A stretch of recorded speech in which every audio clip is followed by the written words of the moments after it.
Hi everybody, I'm Ryan. Today we're going to talk about the Pauper metagame.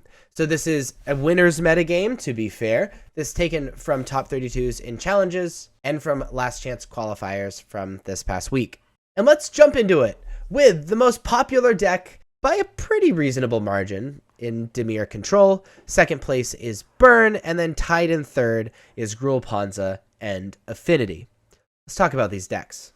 Gruul Ponza is, I think, my favorite deck in Pauper at the moment. It is just like every other Ponza deck. It ramps into land destruction, so it chokes your opponent on mana while increasing your mana really dramatically, and then plays a bunch of big dumb idiots. In the case of Pauper, that just means big dumb vanilla cascaders and things that give you the initiative.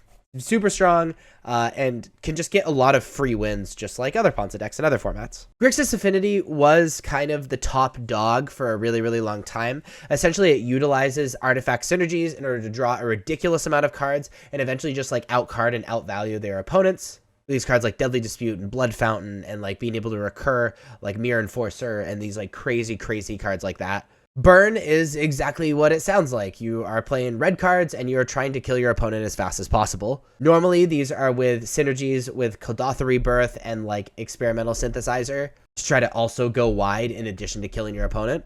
But there's some burn lists that are more focused on just like burn spells and like kind of like with it looking a little bit like modern burn, just trying to burn face as much as possible. And then the most popular deck in Pauper is Dimir Control. Dimir Control is kind of like a tempo deck, actually. I don't really like how it's classified as control, in my opinion. But you're running a lot of cheap draw spells, cheap counter spells, and cheap removal spells in order to fill your graveyard as fast as you can so that you can cast 1 mana 5/5s in Tolarian Terror and Gourmet Gangler, and then you kill with those.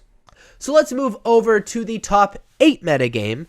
These top 8s from these past weekend. Let's see how these decks fared. At the very top, it is tied between Dimir Control and Coggates, and sharing third is Affinity and Burn. We've talked about all of these decks besides the Coggate deck, so let's talk about that now. Coggate is essentially taking this card, Basilisk Gate, where you can activate its ability and give a creature +X/+X equal to the number of gates you control. So you play Basilisk Gates, a bunch of gates, normally gates that give you access to a bunch of different colored mana, like Citadel Gate and that cycle. So you can play a bunch of different colored sideboard cards. You can kind of run rainbow sideboard cards. And then you're playing a bunch of cards that you wouldn't mind pumping up. Things like Sacred Cat or Squadron Hawk, which is the Caw portion of Coggates.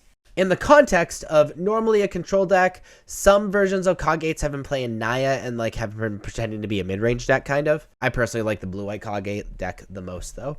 But that is the Pauper metagame. If you like this video, please be sure to like and subscribe. Check me out on social medias. Links are above me and in the description. Thank you so much for watching.